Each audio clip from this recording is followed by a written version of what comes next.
queremos seguir nas nossas reflexões também sobre as dores da perseguição, mas também os resultados, os efeitos, da perseguição. No decurso do tempo, no decurso dos anos, nós já vimos domingo passado, isso não é algo que existe hoje, mas que nunca existiu lá atrás. Desde que a igreja existe, a igreja é perseguida. Desde que a igreja se estabelece com os apóstolos, ela recebe prisões, açoites e morte.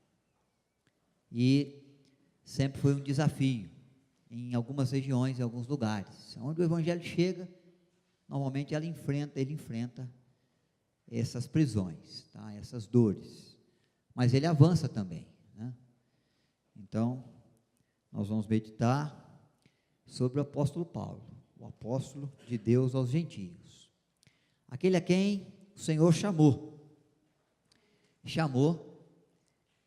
para sentir as dores da perseguição que ele antes trazia sobre a vida da igreja.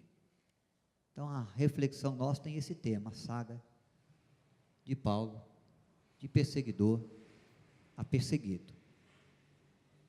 Antes de ler o texto que está anunciado, é o texto do momento da conversão, o momento em que ele deixa de perseguir para ser perseguidor. Deus traz a Paulo a certeza de que ele é um instrumento escolhido, de que ele ia padecer muitas dores, ia sofrer muitas coisas por causa do nome de Jesus, aquele com quem ele se encontra a caminho de Damasco. Mas Paulo, ele é com certeza o homem de toda a história que mais influenciou o Ocidente. Paulo influenciou muito mais os seres humanos no seu tempo do que todos os imperadores romanos juntos. Sua presença, sua palavra, sua vida foi de grande importância junto às cidades por onde Deus o conduziu a percorrer as ruas, as praças, as sinagogas, as cavernas, as cadeias, os palácios, proclamando o evangelho da graça de Deus que salva o perdido em Cristo Jesus. Então Paulo é esse homem. Ele tem, com certeza, é o homem que mais tem obras publicadas e traduzidas em todo o mundo. Ninguém supera o apóstolo Paulo em obras escritas, traduzidas e enviadas às nações da terra, em todo o tempo da história. É mais importante do que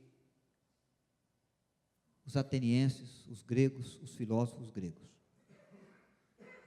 E nós vamos ver que ele tinha tanta capacidade, tanto conhecimento, como os filósofos no seu tempo, quando percorreu Atenas, quando discutiu com epicureus e estoicos,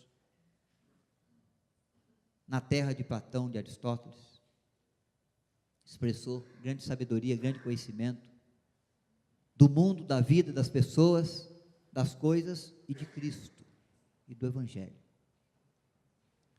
Então nós vamos ler esse texto, depois nós vamos falar um pouco do tempo de Paulo, de perseguidor a perseguido. Atos capítulo 9, versos vão ser projetados aqui, são 3 telas, eu tenho que lembrar de pular todas elas. Bom, irmãos,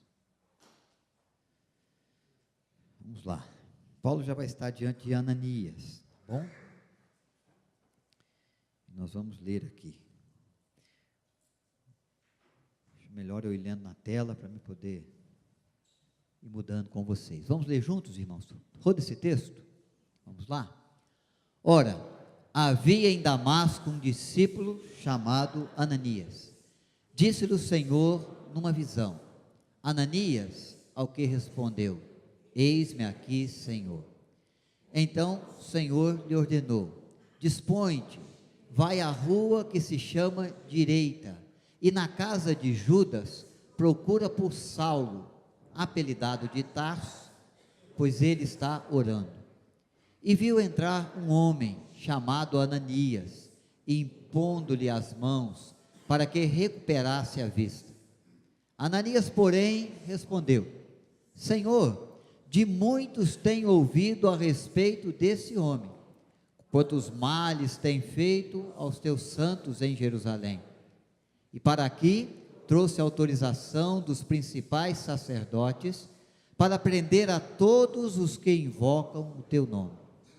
Mas o Senhor lhe disse: vai, porque este é para mim um instrumento escolhido para levar o meu nome perante os gentios e reis, bem como perante os filhos de Israel.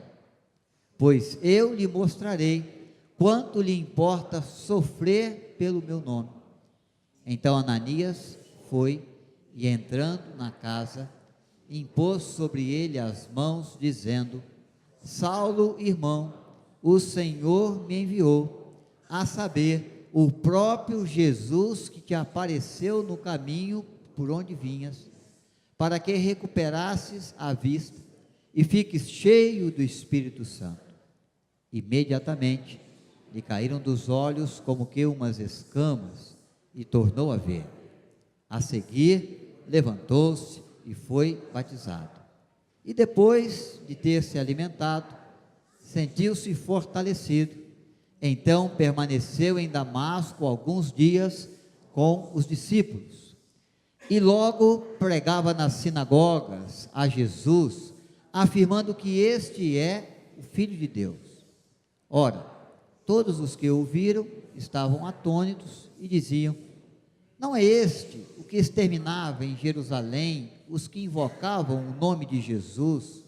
E para que veio precisamente com o fim de os levar amarrados aos principais sacerdotes? Saulo, porém, mais e mais se fortalecia e confundia os judeus que moravam em Damasco, demonstrando que Jesus é o Cristo. Decorrido muitos dias, os judeus se deliberaram em tirar-lhe a vida. Porém, o plano deles chegou ao conhecimento de Saulo. Dia e noite guardavam também as portas para o matarem. Mas os seus discípulos tornaram de noite, colocaram-no no cesto, desceram-no pela muralha. Tendo chegado a Jerusalém, procurou ajuntar-se com os discípulos. Todos, porém, o temiam, não acreditando. Obrigado, irmãos. Então, de perseguidor a perseguido. Primeira reflexão, é claro, um perseguidor implacável, versículo 13 do texto que nós lemos. Paulo, irmãos, não era aquele que perseguia com tranquilidade, não. É aquele que perseguia com vontade, com violência. Ele não se alegrou apenas com a morte de Estevão, o primeiro mártir, Atos capítulo 17. Ele, em razão da morte de Estevão, procurou fazer os seus próprios mártires, pela fé cristã, na vida dos discípulos, na vida daqueles que se diziam do caminho que é Cristo, caminho, verdade e vida. Paulo, ele vai mencionar essas coisas algumas vezes nas suas epístolas, mas vai mencionar de forma muito criteriosa, detalhada, como ele perseguiu a igreja, quando ele se apresenta diante do rei Agripa em Atos capítulo 26. E Paulo, irmãos, é aquele sujeito que vem com todo o seu conhecimento, com toda a sua capacidade, com todos os seus títulos, para se tornar um opositor do cristianismo. Ele não era uma pessoa qualquer. Ele era nascido em Tarso, cidadão romano.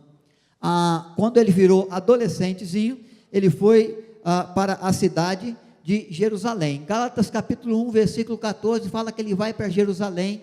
A irmã de Paulo já morava em Jerusalém, ou de Saulo, e ele foi para lá para se instruir, para se tornar um rabino influente, um grande conhecedor do judaísmo. Ele queria ser uma pessoa influente na religião judaica junto à sua nação. Ele vai para lá, ele é instruído aos pés de Gamaliel, que é mencionado na Bíblia, em Atos dos Apóstolos, como um dos principais instrutores rabinos, a uma das melhores faculdades rabínicas existente em Israel. Pense numa faculdade top aí, né, que todo mundo gostaria de estudar lá. Gamaliel era esse homem, e Paulo foi instruído aos pés de Gamaliel, para ser um rabino por excelência, um rabino puro. Paulo viveu em Jerusalém, jamais viveria na Galileia dos gentios, às margens do mar da Galileia. Paulo é aquele homem que quer ser instruído, quer ser visto como um judeu puro, um judeu santo, um judeu sangue na veia, e ele cresce, ele se estabelece então na capital, Jerusalém, e se torna um homem conhecido de muitos títulos, é poliglota, tem liberdade para viajar e para falar junto às nações, é um homem que recebe a consideração dos principais dos judeus, tanto é que pede deles cartas para perseguir a igreja, e eles dão as cartas prontamente. É alguém de confiança, é alguém que a gente conhece, é alguém que sabe o que faz, é alguém que faz muito bem aquilo que deseja fazer, e ele quer perseguir, ele vai perseguir com muita violência. Ele entra nas casas das pessoas, ele tira das pessoas os seus filhos, os seus pais, ele arrasta as pessoas pela cidade, ele lança as pessoas no cárcere, ele ordena açoitar as pessoas, para que elas neguem o nome de Cristo. Ele ordena tirar os campos, e tirar os filhos, e açoitarem de novo. E quando o sinédrio se envolve para julgar sobre a vida daqueles que não desistem de proclamar a fé cristã, ele é um dos homens que está lá para dar o seu voto. Ele diz diante de Agripa: muitos dos cristãos que foram mortos tiveram o meu voto de sim, para serem condenados à morte. Era alguém que decidia sobre a morte de muitas pessoas que exerciam a sua fé cristã. Era violento, era homicida, era um homem sem piedade. É assim que ele perseguia. Se você for percorrer alguns textos bíblicos, você vai descobrir este perseguidor implacável. Ele ameaça as pessoas, ele ameaça o evangelho, ele chega a se opor, inclusive, ao próprio Deus. Por isso que Jesus, ao encontrá-lo a caminho de Damasco, vai dizer: Paulo, ou Saulo, Saulo, por que me persegues? Não é apenas a pessoa cristã que ele perseguia o próprio Deus, o próprio Senhor, o próprio Salvador. Ele falava que Jesus era blasfemo, ele falava que Jesus não era Messias, ele falava que Jesus não era Deus, ele dizia que o sangue de Cristo não purifica pecado algum, é o sangue de um ser humano, tão pecador como qualquer outro, de um judeu de Nazaré. Paulo, ou Saulo, ele é esse perseguidor, que luta contra a igreja, que persegue a igreja, que maltrata a igreja, que fere a igreja, e ele não respeitava as casas, e ele não respeitava nem mesmo lugares sagrados. Diz o texto de Atos 9, não esse que nós lemos, mas antes desse, que ao receber as cartas das autoridades para perseguir, ele entrava nas sinagogas dos judeus, e arrastava de dentro das sinagogas, que é tido como um lugar sagrado para o próprio judeu, pessoas que professavam a fé em Cristo, e arrancava elas de lá, e arrastava pelas praças, e ordenava os açoites, e na hora de votar sobre a sua vida ou morte, se ele não negasse a sua fé em Cristo, ele votava pela sua morte. E quando ele vai dizer ao rei Agripa sobre sua vida antes do evangelho, ele vai falar isso não com alegria, mas com muita tristeza no coração. Ele declara que ele perseguiu a igreja de Cristo, irmãos da sua própria fé, sem nenhuma piedade. Que ele colocou aí todo o seu esforço, toda a sua força, todo o seu poder, para castigar aqueles que amavam o Senhor e proclamavam o nome de Cristo Jesus. É o próprio Paulo que fala de como ele agia, de como ele era. Quando ele vai mencionar sobre o seu encontro a caminho de Damasco, ele vai dizer que Cristo o via dessa maneira. E Cristo se apresenta para ele com essa pergunta: Saulo, Saulo, por que me persegues? E ele acrescenta uma expressão que no capítulo 9 não tem. Ele vai dizer assim, que o próprio Jesus disse à sua vida, quando o encontrou a caminho de Damasco: por que me persegues? Dura coisa é recalcitares contra os aguilhões. O Senhor Jesus está usando uma figura comum ao camponês no dia de Paulo, e que alguns de nós aqui, os mais antigos, se viveram na roça, ainda puderam ver. Quando você adestra um animal, um boi bravo, selvagem, para colocá-lo no carro, para ele realizar o trabalho da roça, puxar o carro com o café, com as mandiocas, com o que fosse necessário, a lenha. Esse boi, enquanto ele era treinado para isso, ele era acalmado, adestrado a custas de ferrões. São os agrilhões que eram enfiados na pele, ferirem, para ele entender o caminho. E qual que era a primeira reação do boi enquanto ele era ferido? É dar os seus coices. É uma forma de revidar. Nesse texto, Paulo está dizendo que a sua conversão, ela veio sim a caminho de Damasco, mas que Deus já vinha incomodando o coração dele desde o tempo em que ele perseguia. Cada cristão burro soava como um ferroar de Deus no seu coração, dizendo: você está no caminho errado, você está lutando do lado errado, você está ferindo pessoas erradas. Ele ficou relutando ao anúncio do Evangelho, ao toque do Espírito Santo, ao mover de Deus na sua vida por algum tempo. Como um animal, como um boi que relutava no adestramento até que pudesse se render e ser colocado sobre o jugo, ser colocado sobre o carro, para poder puxá-lo conforme o proposto. Isso diz que, quando Paulo revela essa verdade diante do rei Agripa, está dizendo: eu fui ferido algumas vezes. Cada pessoa que morria, meu espírito era incomodado, porque eu os via morrer proclamando o Evangelho, eu os via morrer glorificando a Deus, eu os via morrer dizendo estarem felizes, alegres, contentes por terem se achado dignos de sofrer por causa do nome de Cristo. Como muitos irmãos nossos hoje, que sofreram também as perseguições ao morrer, como Jonas declarou aqui no domingo passado, e enfrentam o momento da morte glorificando a Deus por terem sido dignos de padecer por causa do nome de Cristo, do Evangelho, da graça de Deus junto com a nação, apesar das dores, apesar das perseguições. Paulo era um homem que perseguia dessa forma, ele agia com essa violência, ele era um perseguidor implacável.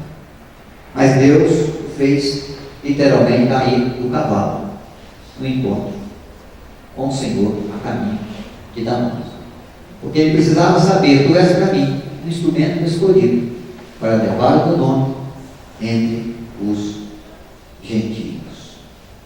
A partir desse momento ele vai mudar de lado, ele vai se tornar um novo homem, ele vai viver o que nós chamamos da conversão. E o nosso texto, irmãos, já mostra que aquele que ia para perseguir, e que todo mundo sabia que perseguia, que matava, que açoitava, que exterminava os cristãos, que queria exterminar a igreja, que queria acabar com os discípulos, que queria eliminar o movimento que hoje chamamos de cristianismo junto à terra, é aquele que agora quer proclamar o nome de Jesus. Quero sua atenção para a leitura ou a releitura já do versículo 20 do capítulo 9.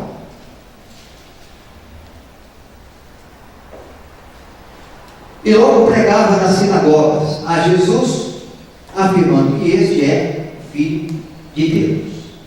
Então Paulo se converteu e agora ele já está pregando, está anunciando, afirmando que Jesus não é o blasfemo, Jesus é o Filho de Deus. Jesus é de fato o Messias prometido. Jesus é de fato o Salvador, o Senhor. O sangue que ele verteu é sangue que purifica pecado. A ressurreição de Cristo garante a nossa ressurreição. Ele vai proclamar das grandezas de Deus, afirmando que Jesus é o Cristo.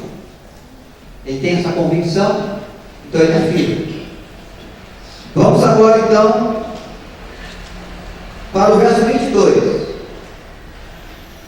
Saulo, porém, mais e mais se fortalecia e confundia os judeus que moravam em Damasco, demonstrando que Jesus é o Cristo. Existe alguma diferença em afirmar que Jesus é o Cristo e demonstrar que Jesus é o Cristo? Alguma diferença? Há uma grande diferença. Uma afirmação você faz como uma declaração, você declara: Jesus é o Cristo.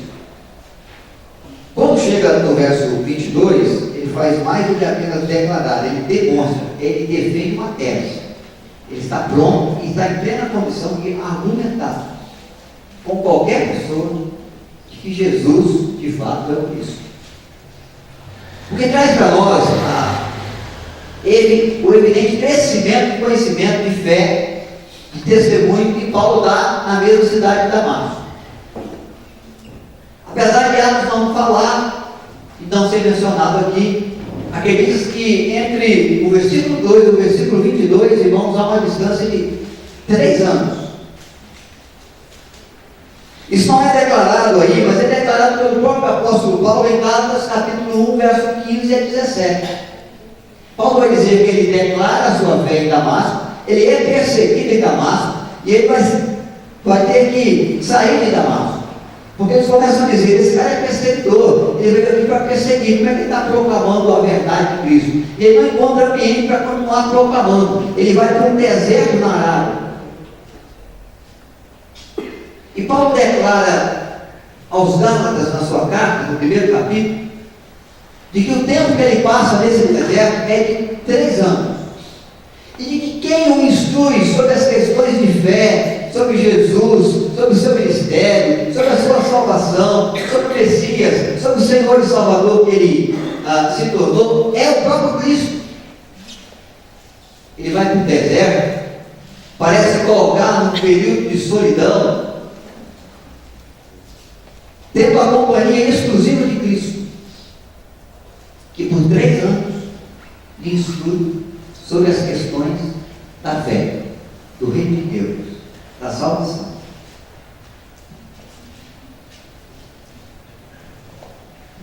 Ele não está solitário, eles têm a presença de Cristo.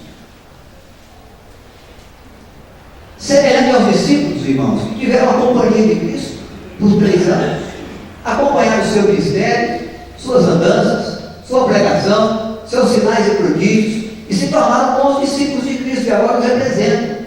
Paulo é um discípulo de Deus aos gentios, instruído não por homens, mas instruído pelo próprio Deus, num período de 3 anos, no deserto da Arábia.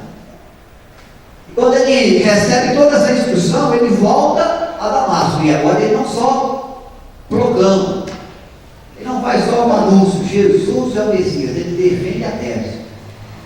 Ele tem uma argumentação muito mais sólida, muito mais firme. Ele consegue responder a qualquer pergunta. Ele tem um tempo de caminhada com Deus igual a amadurecer. E ele vai ali pregar o Evangelho, defender a tese, e ele com isso confunde tanto os judeus, que os judeus começam a persegui-lo agora de morte. Então vamos matar esse homem, porque ele está defendendo muito o nome de Cristo. Antes ele só anunciava, declarava: ele é o Messias. Agora não, agora ele defende, ele explica, ele responde, ele tem todas as respostas na Bíblia. Agora ele é um pedido, agora ele é uma ameaça, agora ele precisa ser morto. E E em Damasco começa a perseguição sobre a vida de Paulo, por causa do nome de Jesus, quando ele retorna. E aí ele tem que fugir, pendurado no cesto. Amigos, irmãos da igreja, escondem dentro do cesto e o retiram da cidade e o levam para Jerusalém. Ele está aprendendo, irmãos, que ele é um instrumento escolhido. Alguém que Deus chamou. Alguém que Deus escolheu de maneira especial para levar o nome de Deus aos gentios. E aí ele começa a viver algumas dores, alguns sofrimentos que Paulo começa a passar a partir do momento que ele deixa Damasco. E aí o próprio apóstolo Paulo vai declarar algumas coisas para nós que ele viveu, que ele enfrentou por causa do nome de Cristo a partir daí.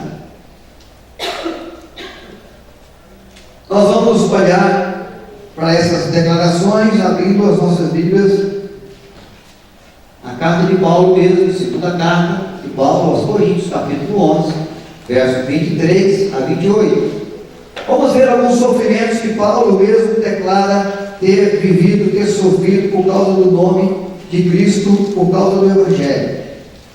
Ele já tinha percorrido algumas cidades, já tinha feito algumas viagens, já tinha enfrentado algumas lutas, e ele declara algumas dessas lutas na sua segunda carta aos Coríntios, no capítulo 11, do verso 23 a 28, nós vamos encontrar Paulo declarando as seguintes lutas.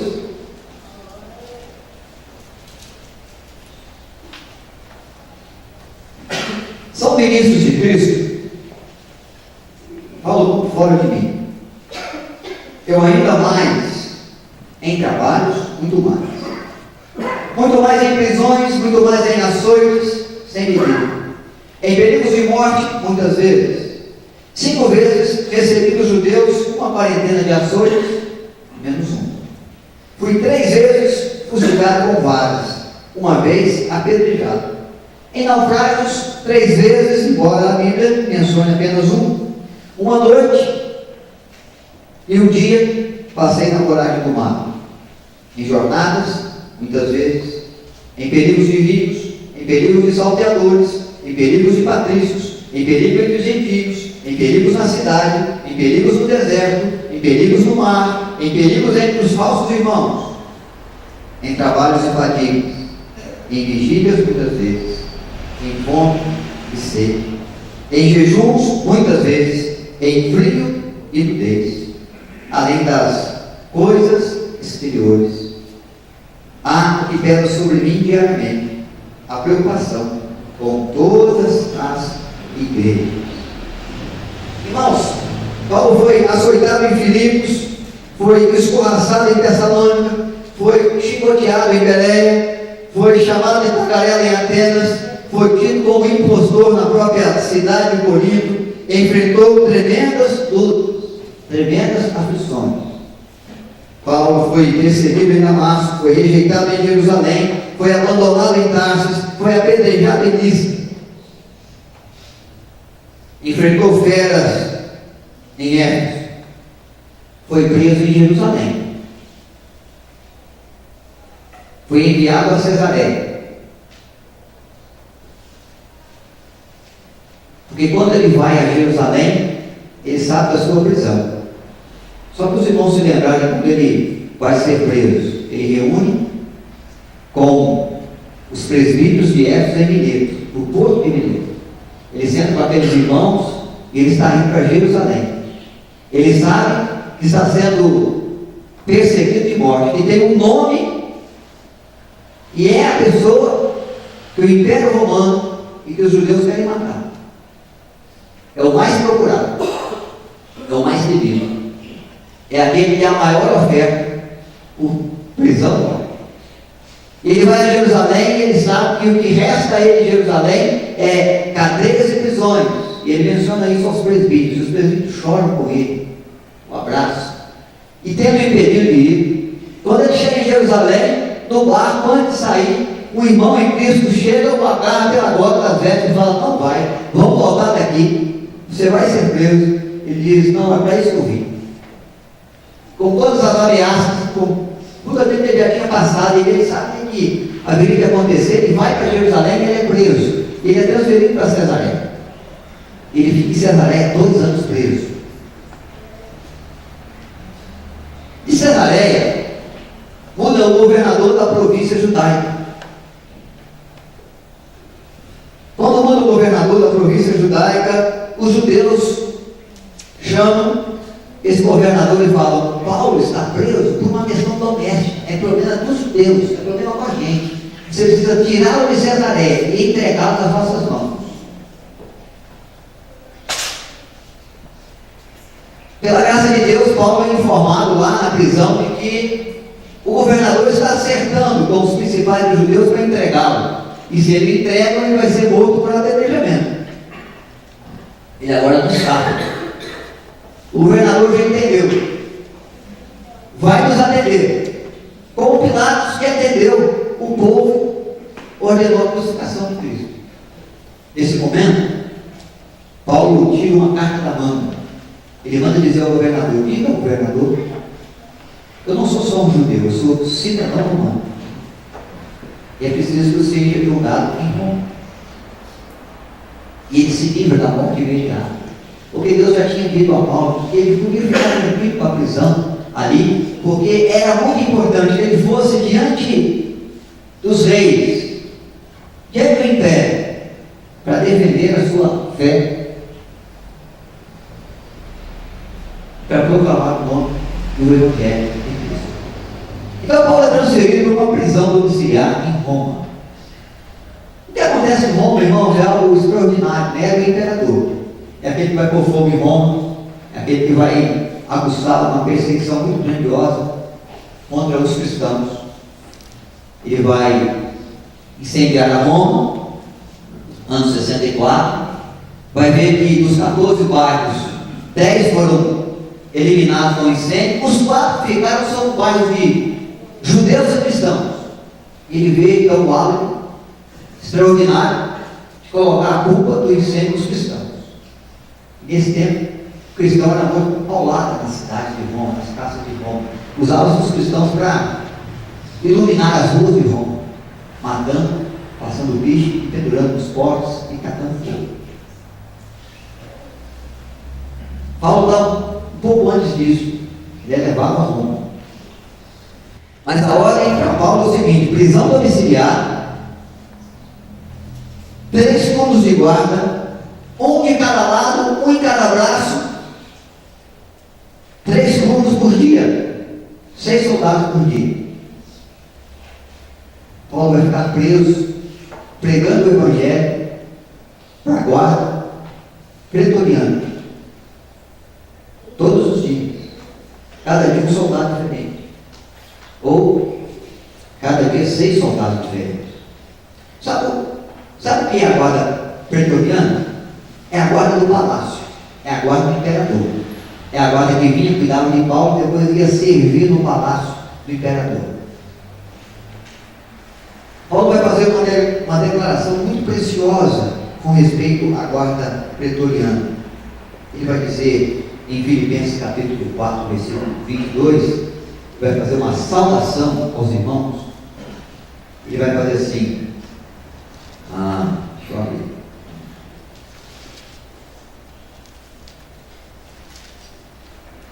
Ele vai saudar a igreja e vai dizer assim, especialmente os da casa de César.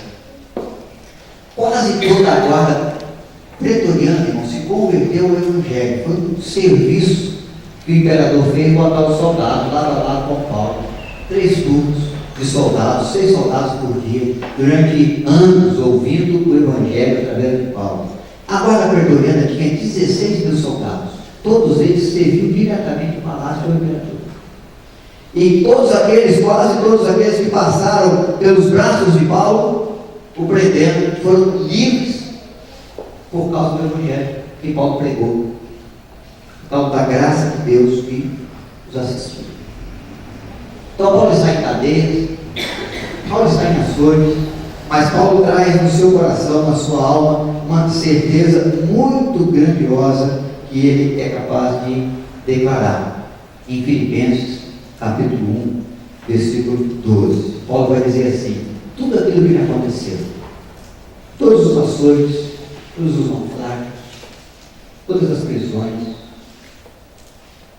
tudo aquilo que eu enfrentei, que eu passei por causa do Evangelho, todo o sofrimento, toda a dor, foi para fazer prosperar o Evangelho de Cristo. Paulo está dizendo para mim, irmãos, está declarando para você que ele não crê de maneira nenhuma no acaso. A vida é fruto do acaso. Ele não crê em sorte e acusado. Hoje eu estou com sorte. Hoje eu levantei com azar. Saí da cama, pisei com o pé esquerdo no chão. Não pode estar dizendo que ele crê que é um Deus que dirige o seu destino. Ele fala todas as coisas que me acontecem. Para onde eu vou? O que eu passo, o que eu enfrento? As lutas, os açoites, as prisões, a fome, a nudez, as dores, é para que o Evangelho cresça a partir de mim. Paulo foi chamado para ser um instrumento escolhido, para fazer prosperar o Evangelho entre os gentios e reis. E ele ia entender, desde o seu chamado, foi feita essa declaração no texto que nós temos, de que era importante que ele sofresse, que ele padecesse muitas dores, por causa do Evangelho de Cristo. Mas a mão de Deus ia dirigir o seu destino. Ele acreditava na soberania de Deus, ele acreditava na providência divina.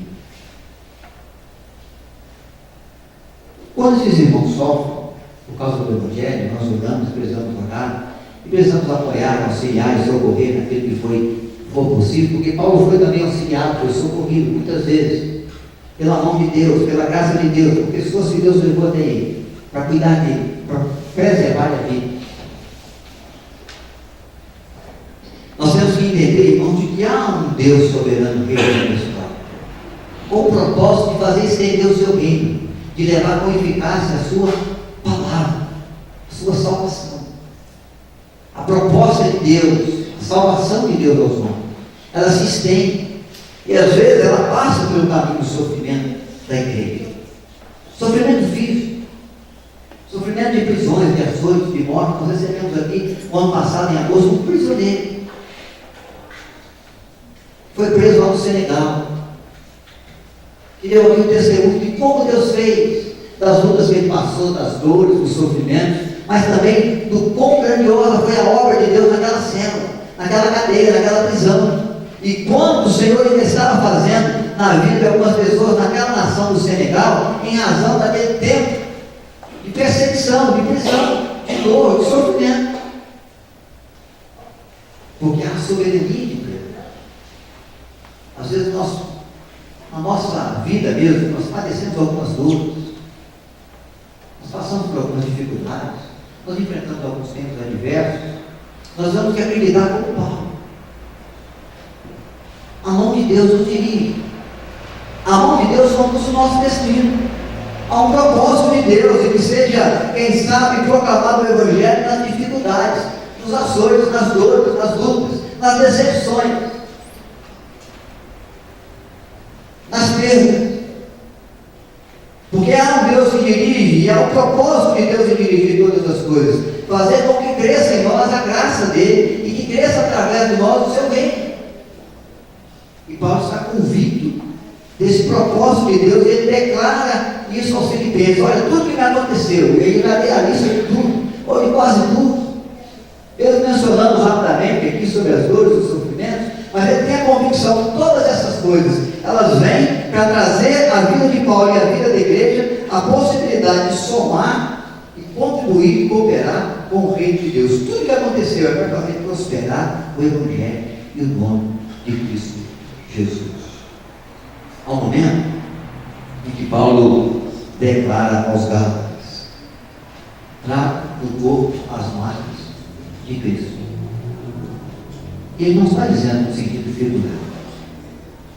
Ele tinha um corpo marcado por varadas e furações, chicotes e varas. Ele podia rasgar a camisa.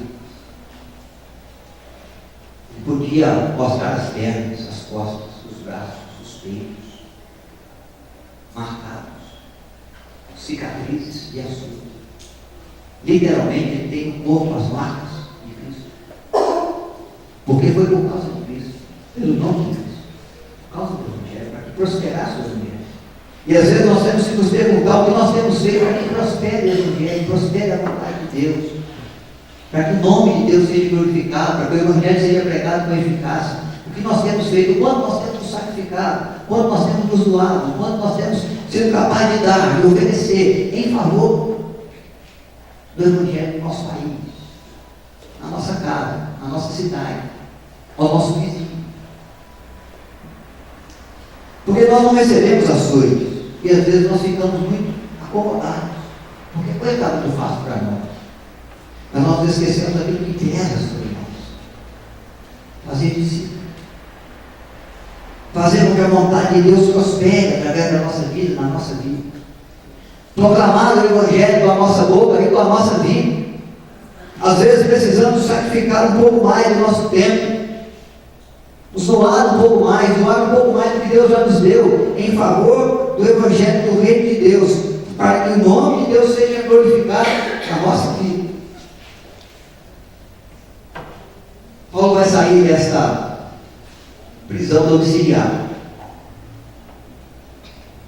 e vai ser livre. Mas depois que Nero põe fogo em Roma, ele é o primeiro nome que eles querem matar. Porque agora a perseguição está muito grande contra o cristão, e não há cristão maior, de maior nome na história dos dias desse imperador do que Paulo. E Alexandre Labrouet, que é mencionado por Paulo, quando ele escreve a Timóteo, nós vamos falar disso, acho que domingo que vem, é aquele que vai trair Paulo, vai dizer aonde Paulo está. Aonde ele mora? Aonde ele pode ser encontrado? Ele vai dizer assim: por causa de Alexandre Labrouet, eu padeci muitas dores, sofri bastante, mas Deus vai dar-lhe a parte de entender que deve ser dado. Puxou na mão de Deus, terrível coisa cair na mão de Deus vivo, diz a Bíblia. Mas Paulo faz essa declaração, e o Império Romano vai para ele, agora não mais prisão domiciliar. Agora uma prisão, um cárcere, lá no subsolo, uma cela, jogado lá, com umidade, com todos os problemas que possam acrescentar enfermidades à idade de Paulo, aos açoites, à fragilidade da vida humana. Um lugar onde só ia sair para a morte ou leproso, que era também comum aos prisioneiros, adquirirem lepra. Aí estão condenados à morte e são soltos para ir para os refúgios onde podia ficar os refugiados da terra até morrer. É uma dor e a morte. Mas em determinado dia Paulo está lá no cárcere.